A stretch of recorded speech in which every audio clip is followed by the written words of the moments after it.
Karibu Makumba International News kwa habari za kimataifa, siasa, uchumi pamoja na teknolojia.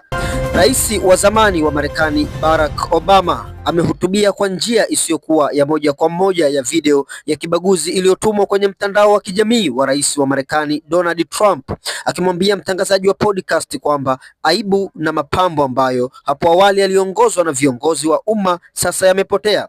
Video hiyo ya kuudhi ilijumuisha na klipu iliyowaonesha Obama pamoja na mkewe Michelle kama nyani, jambo ambalo lilizua shutuma nyingi kutoka kwa Democratic na Republicans. Hapo awali ikulu ya White House ilitetea video hiyo ikiita mshtuko, yaani ghadhabu, video hiyo ambayo ililaumiwa kuvujishwa na mfanyakazi mmoja wa kabla na hapo baadaye ikafutwa. Obama alizungumza na mtangazaji huria Brian Taylor Cohen ambaye alimuuliza rais wa kwanza mweusi wa Marekani kuhusu sauti ya mazungumzo ya kisiasa. Cohen alitaja wadhifa huo wa Trump miongoni mwa mizozo kadhaa ya hivi majuzi.